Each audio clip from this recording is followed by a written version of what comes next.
Senhor, com alegria e gratidão.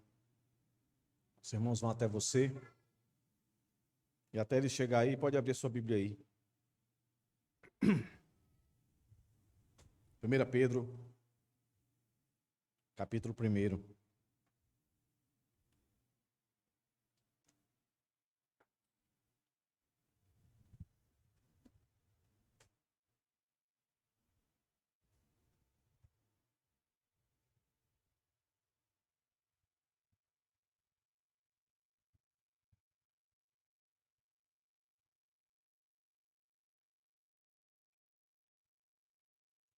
Com a graça de Deus, meus irmãos, vamos encerrar a nossa série sobre Alegrai-vos no Senhor. Hoje, fazendo a relação da nossa alegria, no conceito de alegria que provém da esperança, meus irmãos.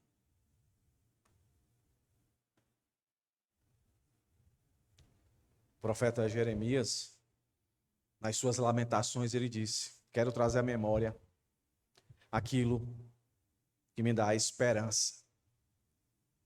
Meus irmãos, Paulo escrevendo a Timóteo, ele disse que nos últimos dias, da qual foi inaugurado quando Cristo morreu, ressuscitou e subiu aos céus, mandou o seu Espírito, dali começou os últimos dias. E Paulo já sentia isso. Sentiu o quê? Que nos últimos dias o amor de muitos esfriaria. E que muitos abandonariam, iam apostatar, iam deixar de lado a verdade da palavra de Deus. E fazendo aqui um contexto com a nossa série, isso abrange também a verdadeira alegria. Abandonar a alegria. Nosso primeiro sermão lá em Neemias, nós entendemos que a alegria do Senhor, que é a nossa força, nada mais era do que a palavra de Deus, a nossa fortaleza.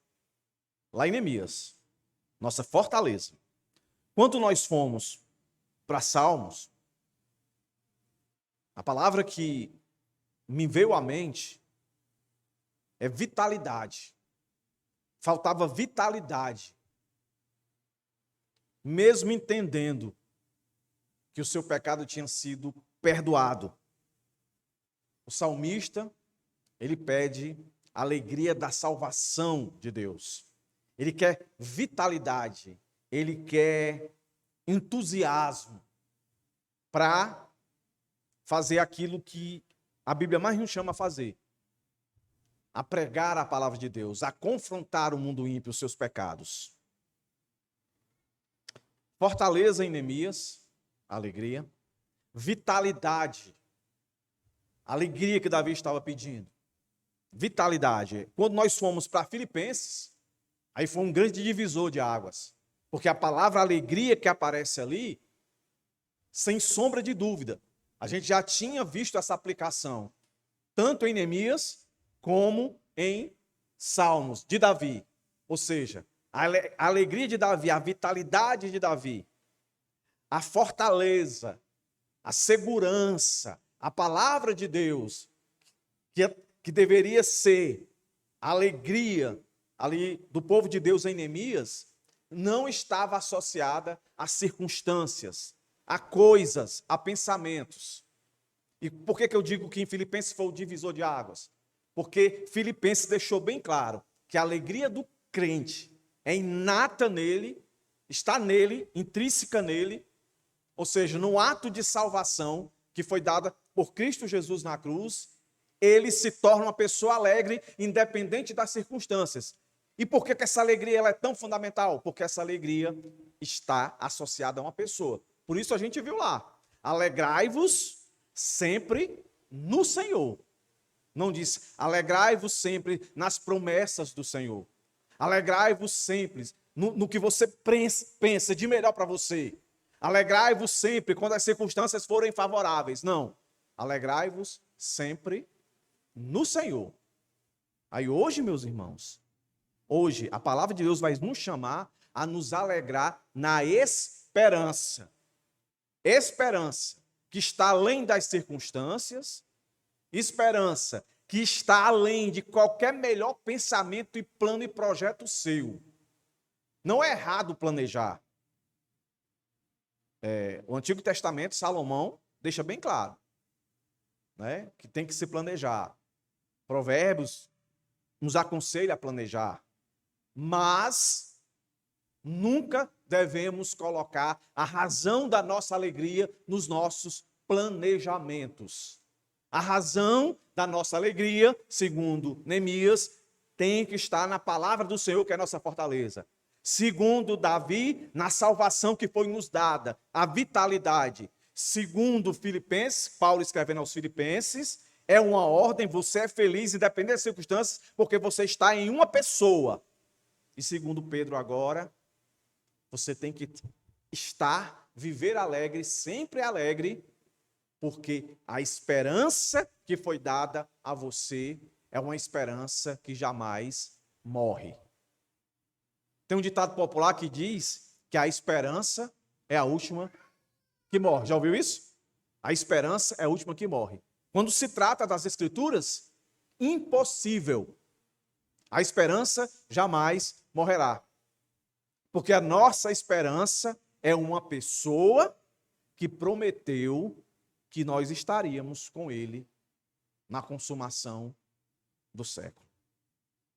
Então, meus irmãos, os nossos sermões sobre alegria fala de fortaleza, fala de vitalidade, fala de pessoa, de uma pessoa especial, nosso Senhor Jesus Cristo, e hoje, esperança. Eu não sei, até você chegar aqui e ouvir o que você está ouvindo, onde é que estavam as suas expectativas? Qual era a sua esperança? Se agarre a essa esperança. Se agarre a essa esperança, porque muitas esperanças que nós esperamos aqui nesse mundo vão nos frustrar. Mas se a gente estiver agarrado a essa esperança, nós vamos saber lidar com nossas frustrações. Amém, irmãos? Então vamos ler o texto. 1 Pedro 8. E é um cenário desafiador, tá? Verso 8. Que eu posso dizer que Pedro vai lançar aqui uma mensagem maravilhosa, meus irmãos. Inspiradora. Que eu posso dizer também que fundamenta aqui um ensino, uma teologia sobre a verdadeira alegria cristã. Certo? Que eu vou dividir em 4 pontos. Daqui a pouco eu mostro para os irmãos. Então eu queria ler com os irmãos. 1 Pedro 1. Queria ler o verso 8 e o verso 9. Mesmo sem tê-lo visto, vocês o amam. Mesmo não vendo agora, mas crendo nele, exultam com alegria indescritível e cheia de glória. Verso 9. Obtendo o alvo dessa fé, a salvação da alma. Vamos orar. Deus maravilhoso, nós te suplicamos, te imploramos, Deus, fala conosco. Desvenda os nossos olhos, nos faz enxergar, Senhor, as verdades eternas desse texto, que está diante dos nossos olhos, da qual acabamos de ler. Ó Deus, que encontre corações desejosos de aprofundar na alegria da certeza da eternidade para contigo. Que as nossas esperanças sejam aquecidas por essa esperança maior. Em nome de Jesus, Senhor, perdoa os nossos pecados. Contempla-nos, Senhor, com o discernimento, o aprofundamento, a compreensão das verdades contidas nesse texto. Eu te peço e te rogo, em nome de Jesus. Muitas pessoas já pregaram nesse texto. E tem pessoas que a gente admira, né? A história faz a gente admirar. E quando eu estava lá nas minhas pesquisas, me chamou a atenção o que Lutero, o que Calvino dizia acerca desse texto.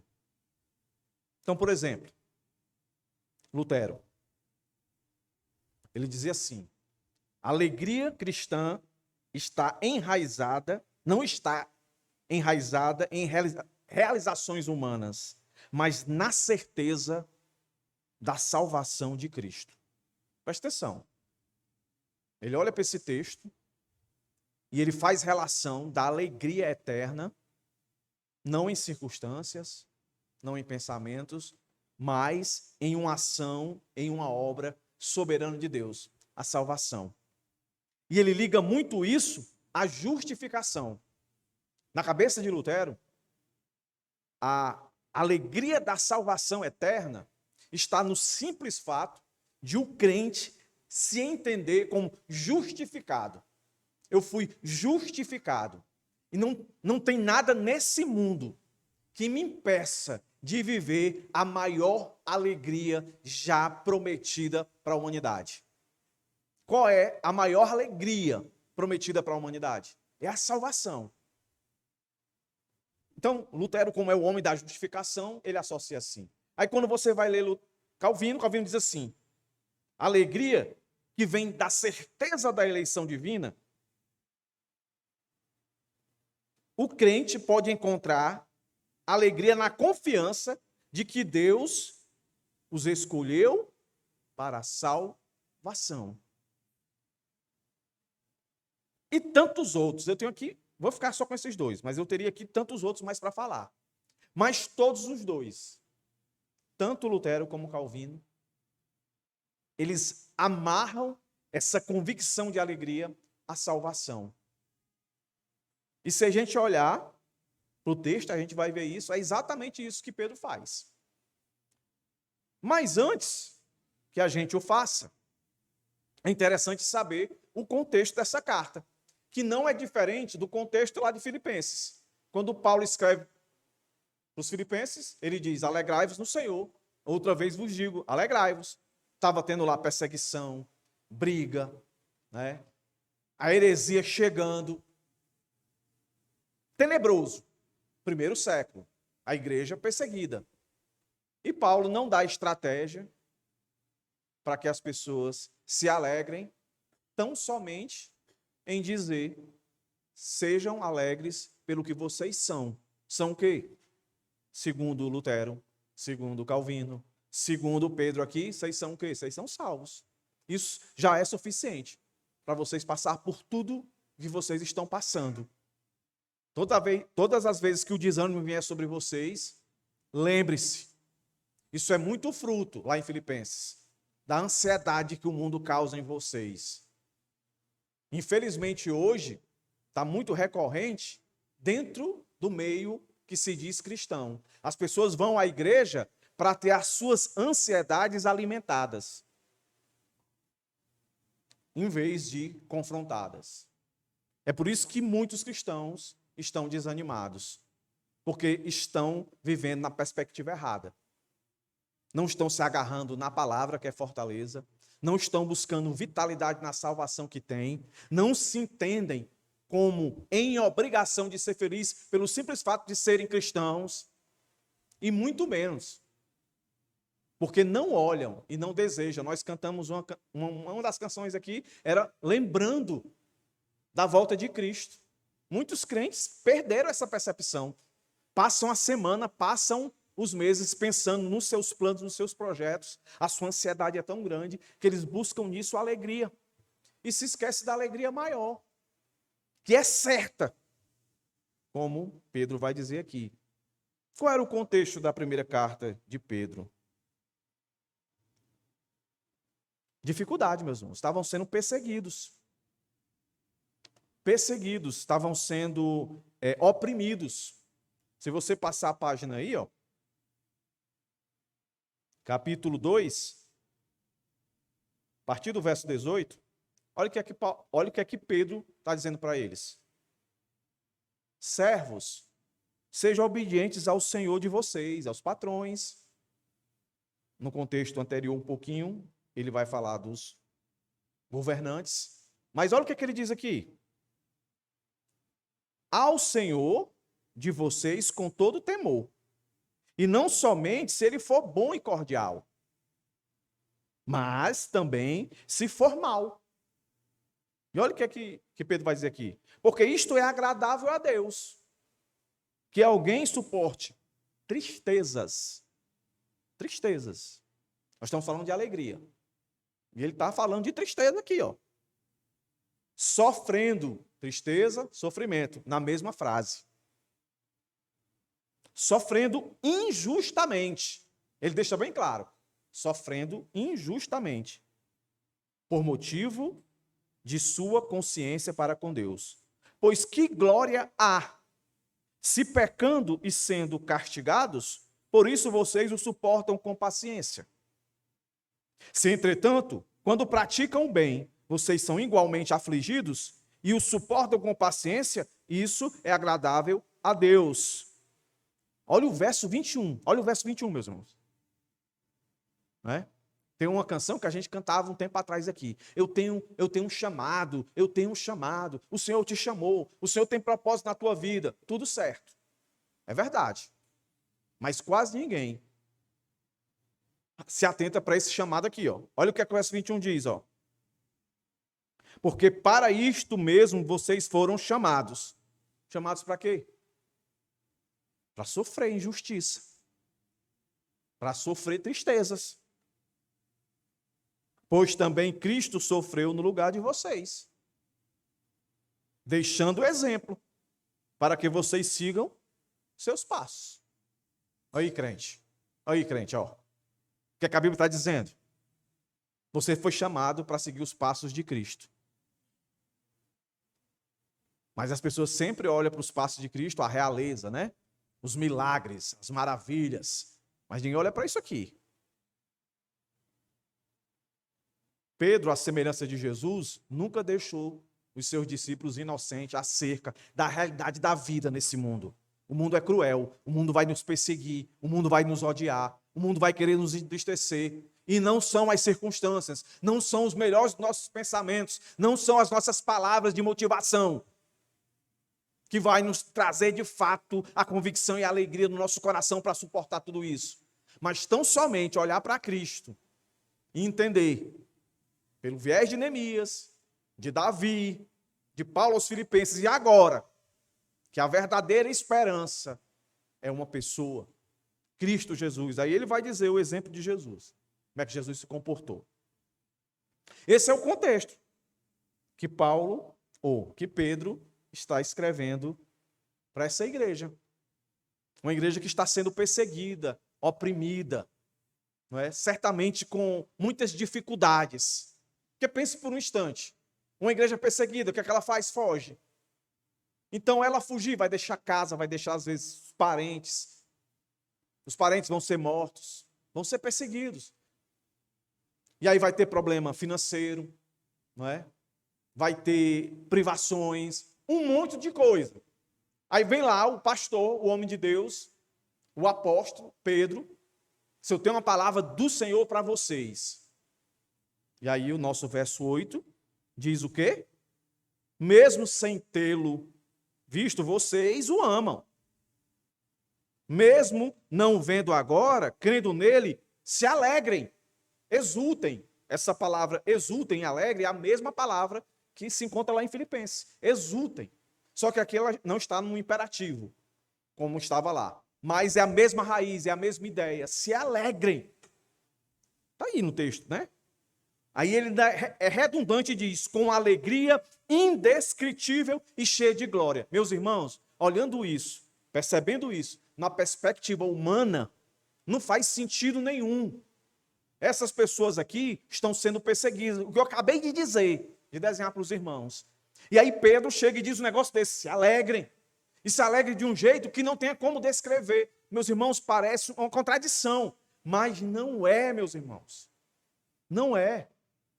Mas o mais brilhante de tudo isso é para onde Pedro vai apontar para que, de fato, eles compreendam e vivam essa exultante alegria indescritível. Que no verso 9, ele diz que isso os faz obter a salvação da alma. Como é que eu divido esse texto, meus irmãos? Está aí para os irmãos, ó. E aí nós vamos pontuar, né, esses versos, que é o contexto do verso 8 e do verso 9. Verso de 3 a 4. A regeneração divina. Pedro vai falar da regeneração. Se alegrem, exultem na esperança. Se alegrem na esperança, porque vocês foram regenerados. Vocês são salvos, lembra aí da fala de Lutero e Calvino? Justificados, eleitos, escolhidos. Deus olhou, como diz lá Romanos, capítulo 3, Deus não viu um justo sequer, mas por sua graça, ele se apresenta e, como diz em Efésios, pela graça sois salvos mediante a fé, isso não vem de vós, é dom de Deus. Deus olha e ressuscitou um dia eu e você dos nossos delitos e pecados, da nossa morte espiritual. Segundo ponto, segurança divina. Verso 5. Verso 6, verso 7, provação divina. Provação divina. E verso 8 a 9, salvação realizada. Então, você olhando para o ponto 4, que é o nosso texto básico que a gente começou, verso 8, 9, resumindo, o que Pedro está dizendo, ó, se alegre, exultem, se alegre de maneira indescritível pela salvação garantida a vocês. Por mais que vocês estejam sendo perseguidos, oprimidos, assim como Cristo foi, texto que nós lemos, né? Capítulo 2. Assim como Cristo foi, se alegrem. Isso assinala que vocês estão no caminho certo. Olhe como é contraditório. Para muitos cristãos hoje, viver de bênção, alegria, fartura, prosperidade, ou seja, a ausência de tristeza, a ausência de perseguição injusta. Você é um cara bem recebido em tudo, você é um crente que onde você vai, você é bem recebido. Você é ovacionado. Você não sofre injustiça. Para muitos cristãos, isso assinala que Deus está com você, que você está no caminho certo. A Escritura diz o contrário. Uma das marcas que diz assim, essa é a igreja verdadeira. Sempre foi, meus irmãos, perseguição. Sempre foi. Quando você vai ler as cartas às igrejas lá da Ásia, qual é a igreja que não tem nenhum reprimendo? Qual é a igreja que é elogiada? É a igreja que sofre. É a igreja perseguida. Lá uma promessa, ó, vão pegar muito de vocês e jogar. Mas é a igreja triunfante. Entendeu? Então é como se Pedro estivesse dizendo, ó, se alegrem. Vocês estão passando por tudo isso, mas isso aí assinala que vocês estão na mesma pisada de Jesus. Isso é um sinal que vocês estão no caminho certo.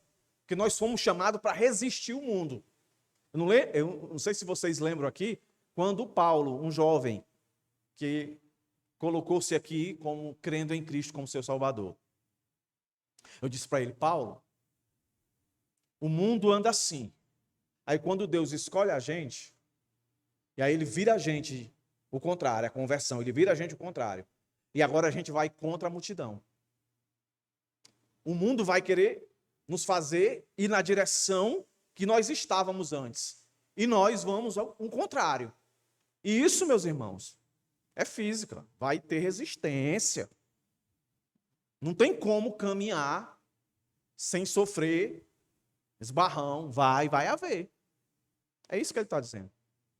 Mas vocês, termina o verso 9 dizendo, obtendo o alvo da fé, a salvação da alma. Mas o que é impressionante é para ele chegar aí, a sequência que ele vai falar de salvação. Ele fala regeneração, ele fala segurança e ele fala provação. três verdades absolutas da palavra de Deus. Vamos aqui devagar. Olha aí para o texto. Eu não vou ler especificamente, tá? Só pontuar algumas coisas. Perceba o verso 3 aí. Bendito seja Deus e Pai. Olha aí. Preste bem atenção, irmãos. Isso aqui é o contexto do verso 8 e verso 9, contexto imediato que a gente chama. Onde lá no verso 8 e verso 9, Pedro está dizendo, exultem, se alegrem com alegria indescritível.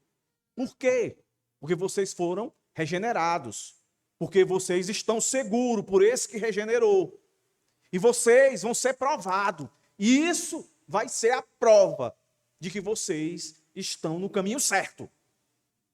Mas quando ele vai começar esse argumento, Pedro, ele começa com isso que normalmente é chamado de uma doxologia. Ele começa glorificando ao Senhor. E aparece aqui, no verso 3, a palavrinha que está muito associada à graça, a favor do Senhor. Está aí, ó. Que segundo a sua grande misericórdia, nos regenerou. Pedro já começa dizendo, essa obra de regeneração é total e completamente oriunda de Deus. É uma obra exclusiva de Deus e Deus deve ser exaltado por essa salvação. Seu nome deve ser glorificado, exaltado, honrado. E aí ele continua. Então, o primeiro argumento aqui, meus irmãos, de Pedro, para justificar que os cristãos que estavam sendo perseguidos, oprimidos ali, deveriam se alegrar, o ponto de partida é que a alegria na esperança eterna é a regeneração divina. O versículo 3 destaca a misericórdia de Deus, que pela ressurreição de Jesus, os tinha resgatado para uma viva esperança. Ou seja, a alegria cristã está enraizada na experiência transformadora da regeneração. Uma esperança vibrante e duradoura. É isso aqui que Pedro começa a dizer. Viva, tá aí, ó. Sua grande misericórdia nos regenerou para, e perceba, que todas essas palavras, em especial aqui, regeneração, segurança, que é a palavra guardar, que a gente vai ver, a questão da provação, que na minha versão vai aparecer, se não me engano, contristado. Ela vai estar sempre associada, paralela a um para um fim, para um propósito. Então, regeneração aqui, aparece o primeiro para uma viva esperança, mediante a ressurreição de Jesus Cristo entre os mortos. Aí vem o segundo para, que faz relação com regenerado. Ele diz, para uma herança, olha o que ele vai dizer aqui na minha versão, para uma herança que não pode ser, três coisas, ó, destruída, manchada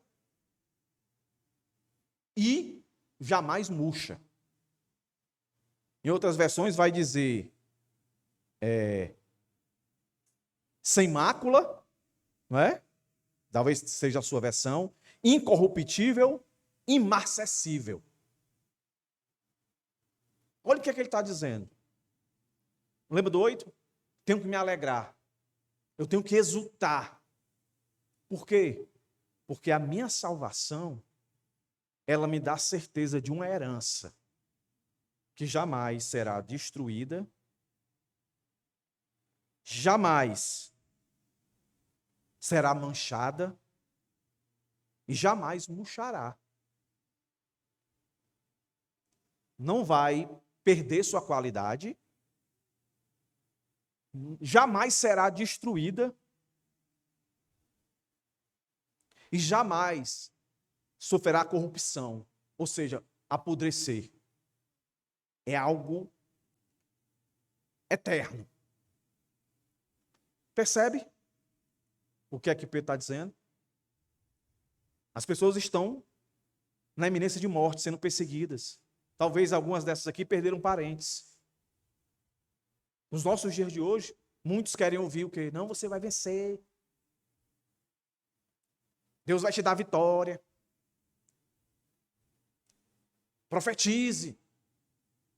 Aqui que Pedro está dizendo aqui. Eu prego tanto Paulo que eu fico trocando o nome, irmãos. O que Pedro está dizendo aqui? Coisas que já aconteceu com eles. Ou seja, não precisa acontecer nada que se julgue bom. O simples fato de você ser regenerado já é motivo para você saltar de alegria. Jubilar de alegria. Não pode ser destruída, não pode ser manchada, nunca murcha. E o que Pedro está dizendo aqui, João 3,3 vai dizer assim, ó. João 3,3, o Evangelho de João. Na verdade, te digo, que aquele que não nascer de novo não pode ver o reino dos céus, ou o reino de Deus. Aí você junta Pedro e junta João aqui, o que é que se entende? Meu querido, você foi salvo. Se você foi salvo, você está garantido no reino de Deus, que foi inaugurado aqui e vai ser consumado. Você pode ter certeza que vai ser consumado. Essas 3 palavrinhas aí, que não murcha, que não vai ser destruído, não é? Que não tem mancha, é para exatamente dizer isso. Você está nesse reino, se alegre. Porque tudo isso vai passar. Tudo vai passar. Tito 3,5. Não pelas obras de justiça que houvéssemos feito, mas segundo a sua misericórdia, nos salvou pela lavagem da regeneração e da renovação do Espírito Santo. Vocês têm o Espírito Santo. A maior alegria é ter o Espírito Santo, é ser salvo. Eu quero ter isso, eu quero ter aquilo outro, não tem problema. Ah, pastor, mas eu quero me alegrar em ter uma casa, em ter um casamento, em ter filhos. Eu quero me alegrar em ter um carro legal, ter um emprego legal. Eu quero me alegrar, beleza. Mas o ponto é, pode acontecer de nada disso se cumprir. E aí? Você perdeu a alegria? Segundo esse texto, está dizendo, não. Se você é crente, você é alegre. Mas você precisa de algo, pensar em algo, para que de fato você não viva uma vida de tristeza e angústia. Lembre-se que você é salvo. Lembre-se que você tem a promessa do Senhor de estar no reino dele completo, consumado. É. Pastor, isso parece muito palavra de consolo, e é. Porque a vida nunca vai ser como a gente quer, como a gente pensa, meus irmãos. Essas pessoas que estão aqui ouvindo isso, que estão aqui ouvindo isso na sua época, eles deviam ter os sonhos e os projetos dele como eu e você temos. Quando a pessoa está perseguida, o que é que ela quer? O que é que ela pensa mais? Ela está sofrendo, o que é que ela quer? Parar de ser perseguida. Nós lemos um salmo aqui. Um salmo até, não sei se você percebeu, um salmo que é meio incomum. A Bíblia diz que a gente tem que amar os nossos inimigos, não é não? Mas você percebeu o salmo? O salmista estava pedindo, Senhor, acaba com ele, com a família dele, você viu lá? Quando a gente está sendo perseguido, a gente quer alívio, a gente quer alegria. Mas às vezes isso não vem. E a história bíblica, a história da igreja mostra isso muito nítido, que muitos homens de Deus não tiveram uma vida confortável. Me vem aqui à mente, Charles Spurgeon, um homem fantástico, a igreja cresceu pra caramba, mas o homem morreu com 50 e poucos anos, de depressão. Calvino era gota, era cheio de problema. Filho morria, entendeu? Mulher morria. Jonathan Edwards, a mulher morreu. Os filhos morreram.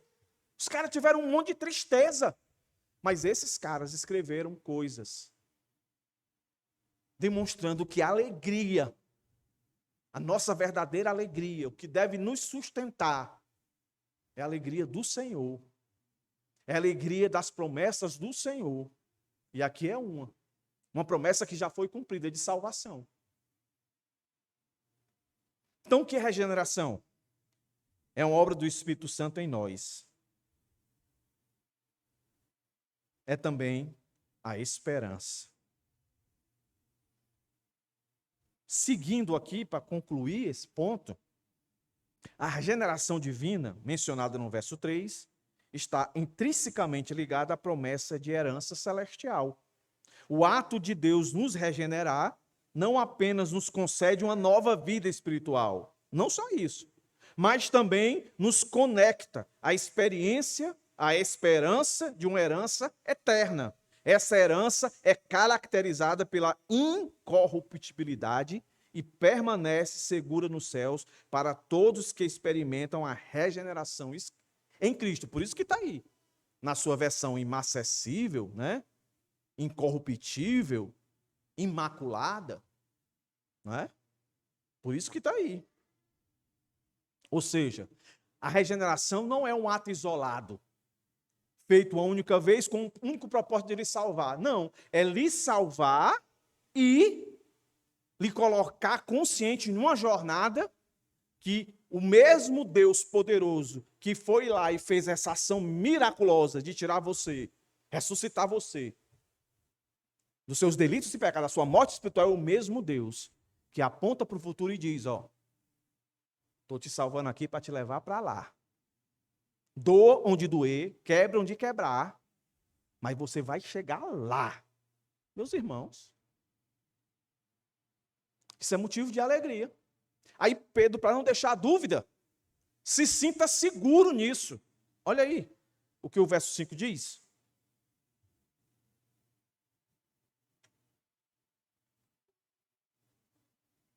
Que são guardados, estão em segurança. Em quem, irmãos? Em quem está essa segurança? Olha aí. Olha o que o texto está dizendo, meus irmãos. Pelo poder de Deus, mediante a fé. Fé, conhecimento, consentimento e confiança.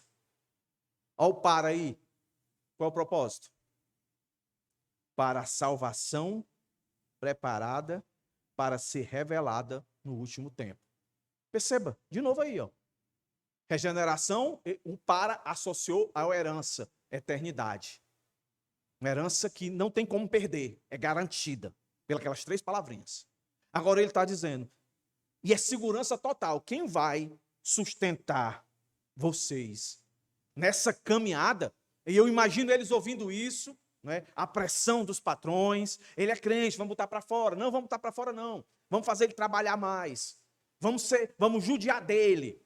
Ah, vamos fazer isso, aquilo, outro. E eles ouvindo isso aqui. Olhe, não se preocupe, Deus com seu poder está sustentando vocês. Esse é o caminho para se concretizar a salvação de vocês. Está aí, ó. Para a salvação preparada para ser revelada no último. Não é uma revelação que eu vou. Não é algo que eu vou preparar, já está preparada. Aí para vocês vai ser revelada. Futuro. Então, olhem para isso, se animem. Jesus vai voltar. Essa é a ideia, meus irmãos.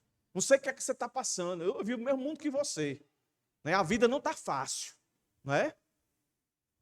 Muita opressão, a perseguição já está batendo na nossa porta, não é? Mas não podemos esquecer disso. E o argumento é esse. A alegria cristã é sustentada pela segurança divina. No verso 5, Pedro ressalta a proteção dos crentes pela força de Deus que guarda para a salvação pronta para ser revelada no último tempo. Meus irmãos, é a doutrina da salvação, Deus nos salvando e Deus consumando nossa salvação. Nós vivemos dentro de uma categoria de tempo, Deus não. A salvação, na perspectiva de Deus, ela já é plena e completa. Agora, nós não vivemos no mundo de Deus. Deus está distante de nós, Deus é atemporal. para nós compreendermos a ação de Deus nesse mundo, nós precisamos compreender na nossa categoria, passado, presente e futuro. Não é que eu não fui salvo no passado. Eu fui salvo no passado, continuo sendo salvo aqui, e por eu ter essa convicção que fui salvo, continuo sendo salvo, eu vou chegar lá. Eu vou chegar lá. É o Romanos lá, né? Nos chamou, nos predestinou, nos justificou e nos glorificou. Aqui alguém tem algum crente que está glorificado? Não está. Na perspectiva de Deus, tudo isso já aconteceu. Na nossa, ainda não. Mas nós temos que crer na nossa, mediante o que Deus está dizendo. E esse texto aqui está dizendo exatamente isso. Eu estou com vocês no começo, no meio e no fim. É impossível vocês perderem a regeneração. É impossível vocês estar fora da minha segurança. Olha o que é que João 10, 28, 29 diz. Eu dou-lhes a vida eterna. Dou-lhes a vida eterna, você entende o quê? Eu dou a regeneração para você. E nunca hão de perecer. João 10, 28, 29. E ninguém os arrebatará das minhas mãos. Mãos de quem? Do Deus Todo-Poderoso. Meu Pai, que os deu, né? É maior do que todos. E ninguém pode arrebatá-las da mão de meu Pai. E o nosso texto diz o quê? São guardados pelo poder de Deus, Deus Pai. Quando eu estou com a minha família, em algum local, e tipo, eu percebo que vai acontecer algum sinistro, alguma coisa preocupante, não é? Então eu já abro os braços aqui, ó, boto todo para trás de mim, acredita, minha família está aqui para dizer. Eu não sou como desses aí não, viu? E quando escuto um papoco, corre, a mulher fica lá para trás, meus filhos. Não, irmãos, eu vou para frente e faço assim, ó. Né? Como se eu fosse segurar bala, se fosse bala. Bota aqui, ó. E acredito também, então aqui, ó. Se sentem protegidos e seguros. Eu olho assim, ó. Aí eu vejo a minha mulher, ó. Que boa, tranquilona. A minha filha, ó. Confia em mim. Mortal, pecador. Aqui esse texto está dizendo que quando as coisas ruins vêm sobre nós, nos atinge. Mas Deus está assim, ó. Calma, está no meu controle. Fique seguro. Se sinta seguro. Não desconfie. Por isso que o nosso texto aparece a palavra fé. São guardados pelo poder de Deus mediante a fé. Se quem tiver fraco, entendeu? Fé, conhecimento, consentimento, confiança. Você não conhece o Deus não que te salvou? Você não consente não em tudo que ele diz? Então o terceiro passo, confie. Confiar é aceitar as circunstâncias. Aceitar as circunstâncias não quer dizer que você tem que ser passivo. Não, aceitar é você não murmurar. Aceitar é você não achar que essas circunstâncias estão fora do controle da mão poderosa de Deus. Não, está tudo sob o controle dele. Ele sabe. E eu não podia deixar de citar aqui o Romanos 8, 33 a 39. Vou resumir aqui, porque estou certo de que nem a morte, nem a vida, nem os anjos, nem principados, nem coisa presente, nem futura, nem potestades, nem altura, nem profundidade, nem qualquer outra criatura nos poderá separar do amor de Deus que está em Cristo Jesus nosso Senhor. É só ler Romanos, capítulo 8, você vai ver lá. Se eu dei meu filho para morrer por vocês, não vou dar todas as demais coisas que vocês necessitam? Aí lá o texto vai dizer, vocês não são vencedores, vocês são mais que vencedores. Isso não é motivo de alegria, não? Eu não sei qual é o problema que tu está passando. Que às vezes não te faz cantar na hora do louvor, né? Porque quando eu estou aqui, eu digo, Senhor, muito obrigado por estar aqui. Eu podia estar numa igreja sem futuro, entendeu? Eu podia estar no mundo aí, te desagradando, vivendo para mim mesmo, mas o Senhor me traz para cá. Apesar dos pesares, o Senhor me traz aqui, essa igreja pequena, mas uma igreja que prega a tua palavra, que ensina a tua palavra. É bom demais estar aqui, Senhor. Aí se você não consegue se perceber assim, tem uma coisa errada, está faltando alegria. Mas não é a alegria das circunstâncias. Porque se a alegria das circunstâncias, se a alegria de ter as coisas, de fato, definisse como um padrão de excelência, de alegria inigualável, rico não se matava, Rico não entrava em angústias e depressões, meus irmãos. A verdadeira alegria é essa. Ter consciência que foi salvo, regenerado. Ter consciência que Deus o guarda. Mas, acima de tudo, como vai dizer o nosso ponto 3. Mas antes disso, é interessante isso aqui. Nessa caminhada de Deus nos sustentando, é Deus nos santificando. Eu achei interessante isso aqui de um comentarista.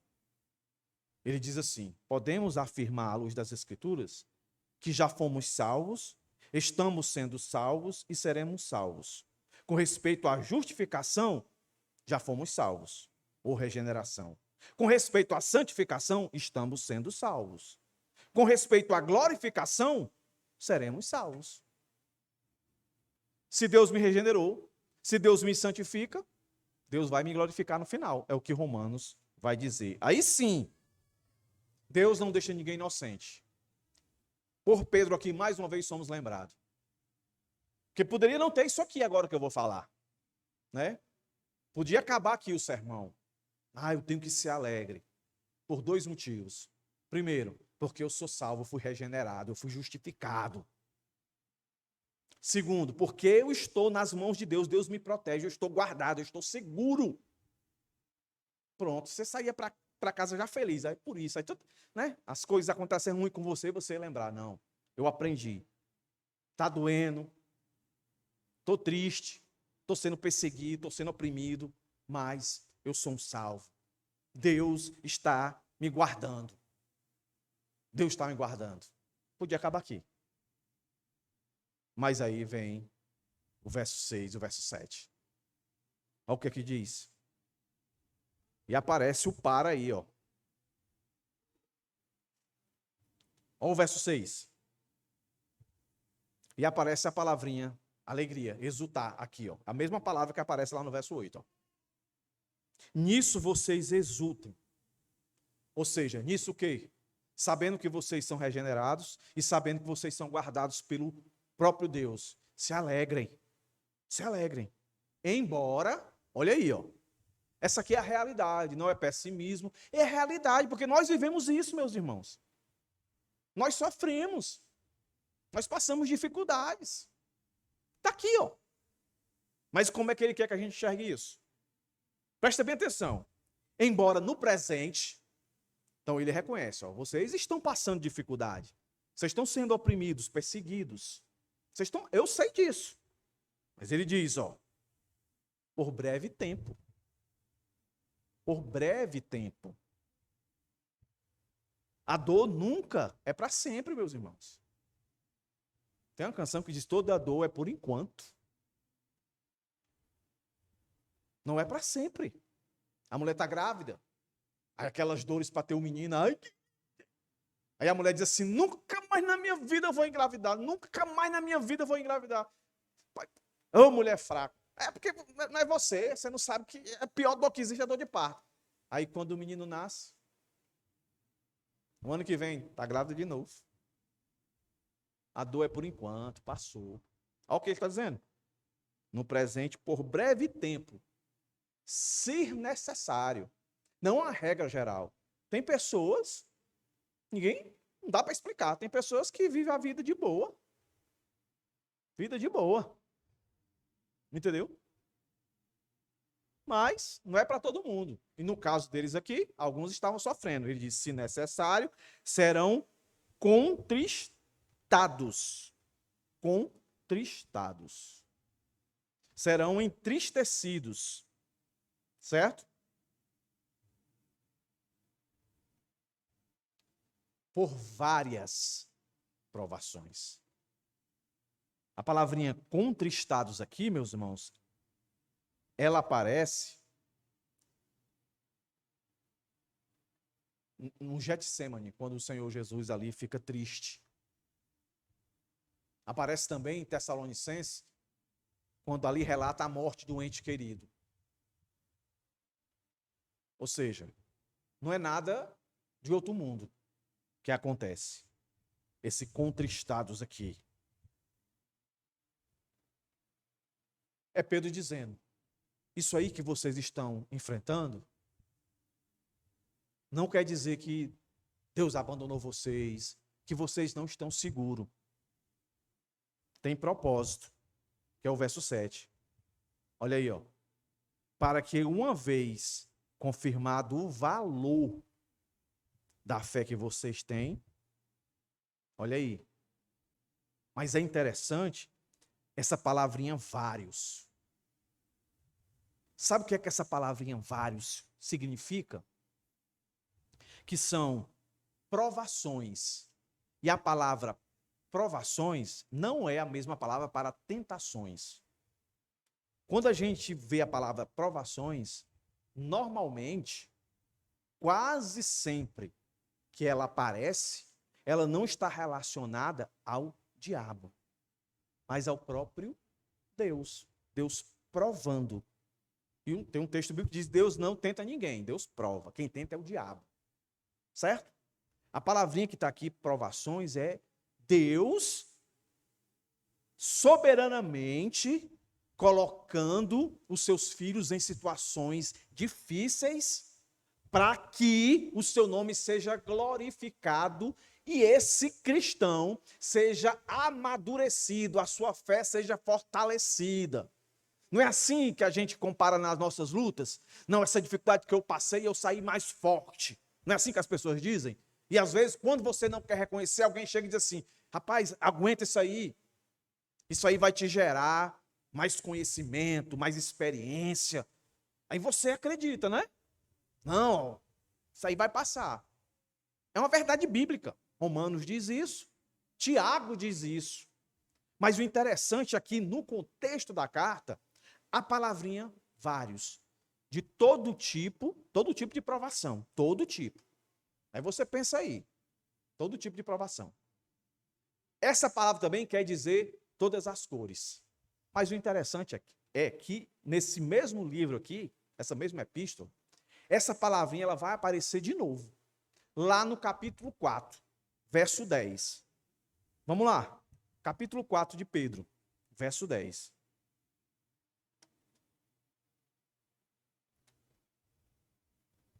Diz assim, ó. É a mesma carta, tá, irmãos? É o contexto posterior. É a mesma palavrinha. Mesma palavrinha. Olha o verso 10. Sirvam uns aos outros sem murmuração, conforme um dom que recebeu, como encarregados de administrar bem a multiforme graça de Deus. A palavrinha que foi traduzida aqui, que é a mesma palavra que está lá, é multiforme. É a mesma palavra, idêntica. Aqui está lá. Então, se eu fosse colocar aqui, ficaria encarregados de administrar bem várias graças de Deus. Várias graças de Deus. Aí veja bem, a palavrinha está associada à graça de Deus e a palavrinha no nosso texto está associada a provações. Então a gente podia entender assim, ó, que Pedro está dizendo para o pessoal o seguinte, ó, se necessário, no presente,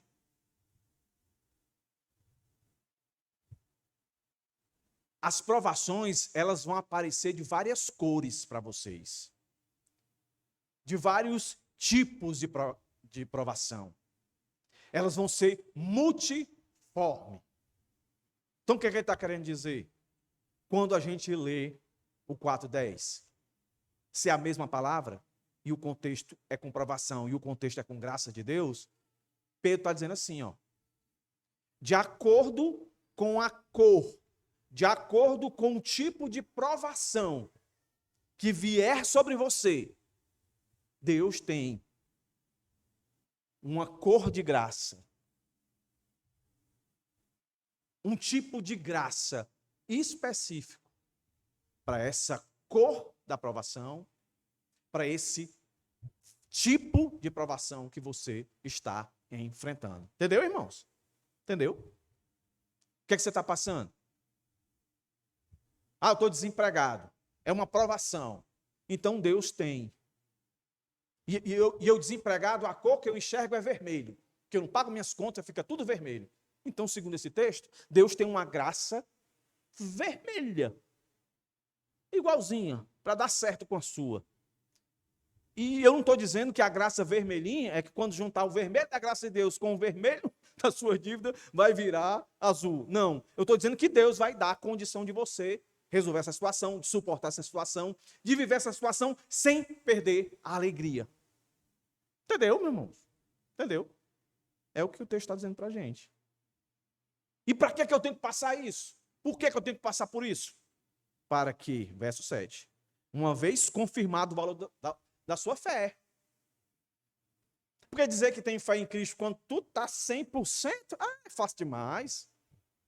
Eu quero ver quando a coisa aperta, quando eu fico imaginando, meus irmãos, se o Brasil aqui realmente já estivesse sofrendo a perseguição que alguns países fechados já sofrem. Países comunistas, países que não aceitam o cristianismo. Por exemplo, os muçulmanos, né? Não aceitam. Os irmãos estão vendo aí o que está acontecendo na Europa, eles se levantando. Como é que seria a minha vida e a sua? Se a minha alegria e a sua estiver aqui, ó, como Pedro está ensinando, eu sou salvo. Eu sei que Deus é minha segurança. Eu sei que para cada provação que vier sobre mim, se ela vier, se for necessário, Deus tem uma graça específica para me dar, para que eu suporte essa dificuldade. A alegria não é anulada pelas provações, mas aprimorada por elas. Aí Pedro aqui reconhece que, embora os crentes enfrentem aflições, eles têm um propósito redentor, refinado pela fé. Por isso que ele faz essa comparação no verso 7. Ó. Para que, uma vez confirmado o valor da fé que vocês têm, olha aí a analogia que ele vai fazer, mais preciosa do que o ouro perecível, mesmo apurado pelo fogo, resulte em louvor e glória e honra na revelação de Jesus Cristo. Na revelação de Jesus Cristo, a salvação, a vida eterna, né? A salvação, a santificação, a glorificação, é sempre apontando. E aí ele pega aquilo que é de mais valor reconhecido na sua época, hoje ainda o ouro, né? O ouro tem muito valor? A fé de vocês, o evangelho, a palavra de Deus, é muito mais valiosa. Porque quando se bota o ouro, a ideia dele aqui é quando se bota o ouro para ser purificado, bota em alto grau de calor, de fogo, para tirar todas as impurezas. Mas mesmo assim, ainda fica alguma coisa no ouro. Por isso que ele diz que a fé ainda ela é mais preciosa, porque ela é pura e perfeita. E como é que a fé do cristão é lapidada? É Deus dando bênção? É Deus realizando todos os desejos? Não. É a dificuldade. É a perseguição. São as provações. Para que justamente todas as nossas expectativas de alegrias mundanas se acabem. E que a gente se sustente na verdadeira alegria. Que alegria é essa? A alegria da regeneração, da salvação. Que alegria é essa? É a alegria da segurança de Deus sobre nós. Que alegria é essa? É a alegria de que somos provados para ser amadurecido. Para ser cada vez mais parecido com Cristo. Fortes em Deus. Por isso Tiago 1, 2, 4 diz, meus irmãos, olha aí, o que está dizendo? Tende por motivo de toda alegria, é a mesma palavra, o passardes por várias provações, sabendo que a aprovação da vossa fé, uma vez confirmada, produz o quê? Perseverança. Ora, a perseverança deve ter ação completa, para que sejais perfeitos e íntegros em nada deficiente. Olha aí, o que Tiago está dizendo. 2 Coríntios. Porque a nossa leve e momentânea tribulação. 2 Coríntios 4:17. Porque a nossa leve e momentânea tribulação produz para nós um peso eterno de glória muito excelente. E aí, meus irmãos, chega o nosso texto. É por isso que vocês têm que se alegrar, porque a salvação vocês não perdem. O maior motivo de alegria de vocês é a salvação. Eu queria ter isso, eu me entristeço. Eu não queria passar por isso, eu me entristeço. Aí você acha que para se alegrar é você ter isso? É você não passar por isso? Não. Você se alegrar é você ter consciência de quem você é em Cristo. João 20 e 29, aí é o nosso último ponto aí, salvação realizada, diz assim: disse-lhe Jesus, porque me viste e crestes? Bem-aventurados que não viram e creram. O que esse texto tem a ver? Tudo. Centenas, escute bem o que eu vou dizer aqui, ó. Escute bem o que eu vou dizer aqui para vocês. Tem pessoas que querem associar a sua alegria a algum ato miraculoso de Deus. Pessoas que estão indo às igrejas agora estão diante de pastores, esperando ver algum milagre. Um cego enxergar, um paralítico andar. E se for ele, pronto, aí nunca mais eu vou ficar triste. Eu nunca enxerguei, agora estou enxergando. Teve muitos que enxergaram e morreram sem Cristo. Miserável, pobre, cego, espiritualmente. Tem pessoas que querem ver profecias, algo sobrenatural. O texto de João, olhando para o nosso verso 8 e 9. Eu não preciso. Se eles não precisaram, eu também não preciso, você não precisa. Jesus descer. Mas se Jesus descesse hoje, aparecesse lá em casa e apertasse minha mão, pronto. Toda a minha tristeza, toda a minha depressão, toda a minha angústia ia embora.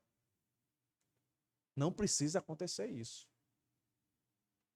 O que é que precisa? Você ter certeza de que aquele que começou a boa obra, ele vai terminar. Você se reconhece como regenerado? Você se reconhece como salvo? Se reconhece, não? Você se reconhece que como salvo, você foi salvo por Deus e esse Deus é poderoso para lhe guardar? Sim ou não? Sim, né? Você reconhece que esse Deus nunca deixou transparecer que a sua vida será um mar de rosa? Ele disse, no mundo tereis aflição, mas tem bom ânimo, eu venci o mundo. Ele deixou bem claro, olhe, eu estou usando vocês, vou dar poder para vocês, expulsar demônio, fazer prodígios e maravilha. Aí lembra do texto? Aí os discípulos chegam, tudo alegre, e aí, nós botamos um demônio para correr. Deus diz o quê? Jesus? Se alegre por isso não. Se alegre por o nome de vocês está escrito aonde? O que ele está dizendo? Por vocês ter sido um salvo, regenerado, por vocês estar debaixo da minha mão poderosa, por eu guardar vocês, por eu permitir que a fé de vocês seja provada. Todos eles foram martirizados.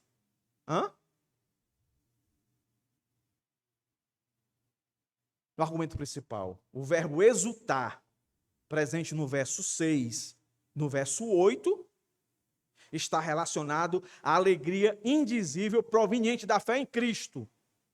Esse exultar contrasta com a realidade de não o ter visto fisicamente. A alegria na esperança eterna é, portanto, intensificada pela confiança em Cristo, mesmo sem uma visão física. A fé e a alegria estão entrelaçadas, proporcionando uma experiência de exultação que transcende as circunstâncias visíveis.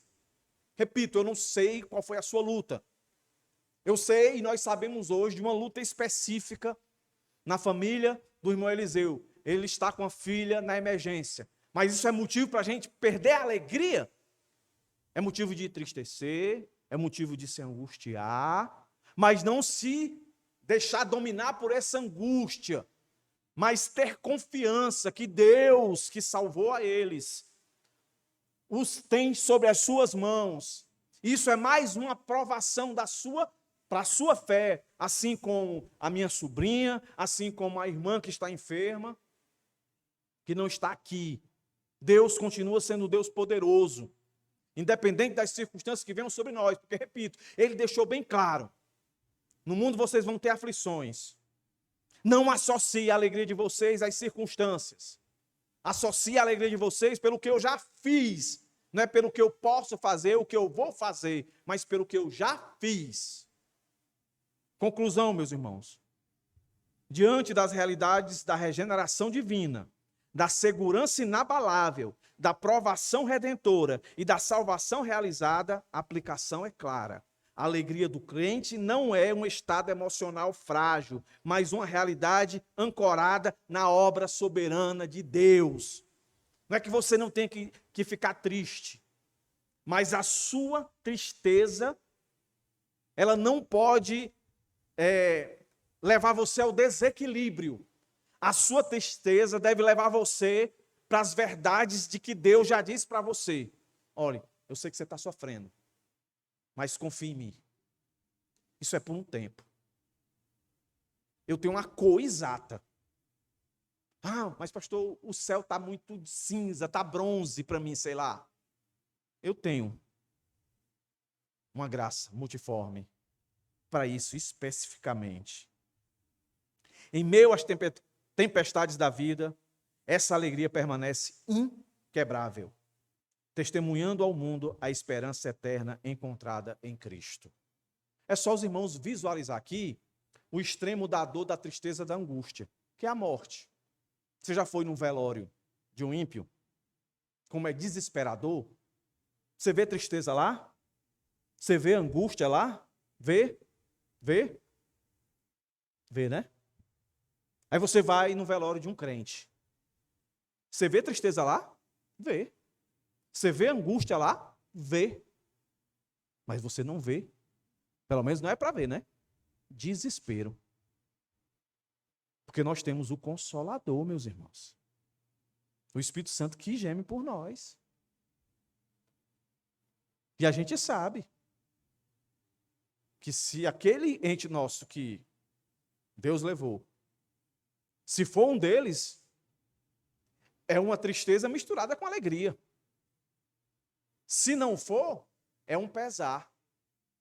Mas o verdadeiro crente que tem a regeneração do Senhor, que tem o guardar do Senhor, que tem o fortalecimento do amadurecimento pela fé provada, ele tem convicção, certeza, que tudo isso daí um dia vai acabar, a morte vai acabar, porque o Senhor venceu a morte.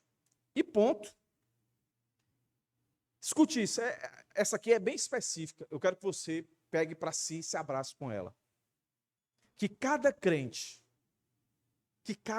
aqui, cada um de vocês, que eu vou considerar todo mundo crente aqui, tá? Embora que eu saiba que nem todo mundo aqui é crente. Mas eu vou considerar.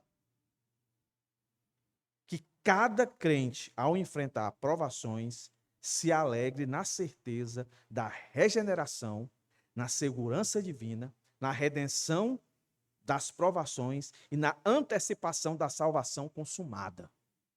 Lembre-se. Eu já ainda não. Eu estou lá. Eu ainda estou aqui, mas eu sinto que eu estou lá.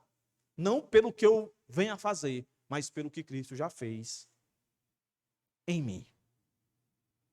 Que esses sermões de alegria tenha tocado, nem que seja na superfície da sua incredulidade, que você entenda de uma vez por todas que a alegria verdadeira está na fortaleza que é o Senhor, na vitalidade que é o Senhor, na pessoa do Senhor e na esperança do Senhor. Do Senhor, não na minha esperança, não na esperança do mundo. Que Deus nos ajude. Amém? Vamos ficar de pé, meus irmãos, vamos orar.